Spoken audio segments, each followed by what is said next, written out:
Hello folks, the old sergeant here, and I am greatly alarmed about the events in Syria.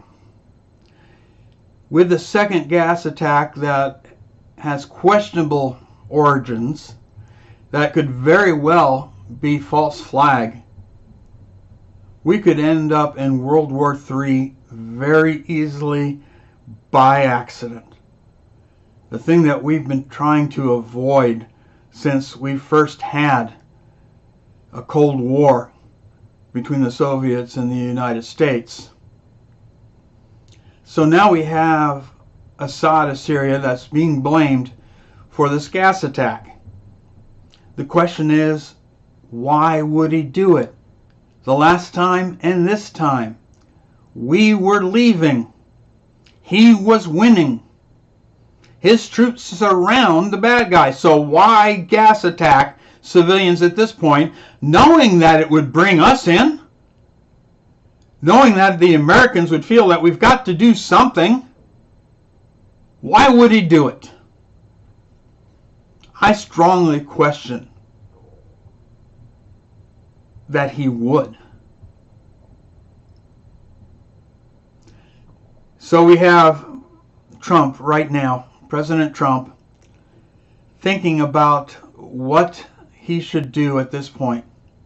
Well, last time we sent multi-million-dollar missiles to create basically holes in the ground.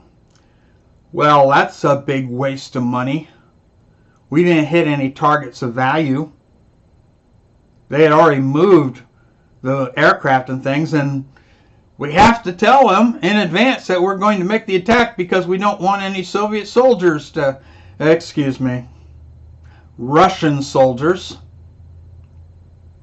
to accidentally get killed, because you know what Putin has already said is if in one of our attacks, if Russian personnel are killed, they will immediately attack our Navy. And then there we start the tit for tat, and pretty soon we have the nuclear weapons. And we have Putin and Trump over the red phones hoping to God to stop the destruction of the planet. Over what? What the hell is in Syria that we give a damn about? Who are we rescuing? Anybody? Or are we just pissing everybody off, mad at us? Look at what we managed to do. 17 years in Afghanistan. For what? We gave the Afghanis a chance for a small D democracy, whatever they wanted to do.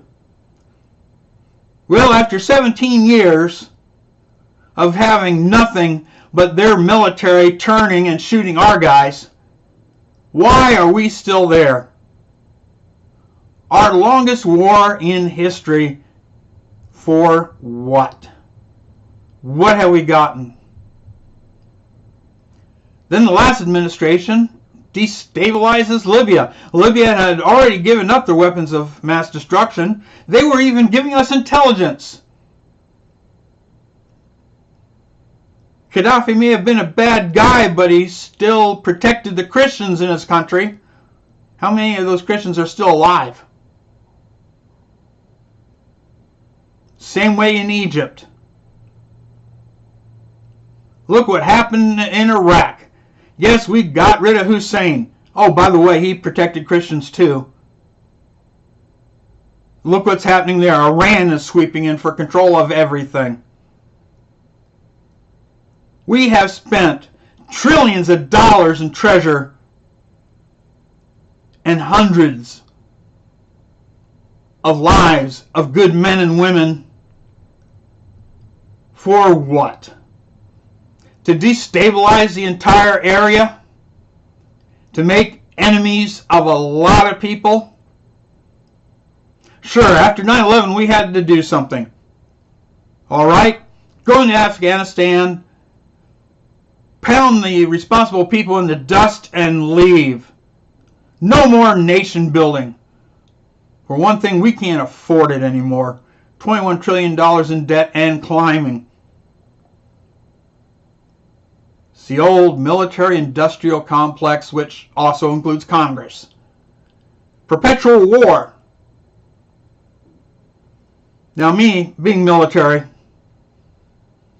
is one thing when we thought we were going and rescuing people and providing them with better lives. Are we doing that? Are we making any progress doing that? Or are we just going to have more sons and daughters die? And war isn't this noble thing that you see in the movies. Even if you survive it, did you survive it?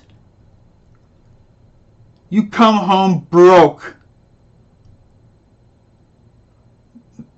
The men and women that suffer that saw the violence, that had to commit to violence, have to live with that for the rest of their lives. They're willing to do it because they think they're standing for something good, that America is a force for good in the world. Well, we better damn well think twice and 3 times to make sure we are, in fact, being a force for good. Because it's very easy to think that we are the good, only to be committing a great deal of evil. Donald Trump has a major decision to make now. And may God help the man. We should all pray that he makes the right decision. We need to stop this. And it's time we really think about how we're using our armed forces. May God bless Donald Trump. Pray for Donald Trump. And let's pray for the safety of the world. Good night, ladies and gentlemen.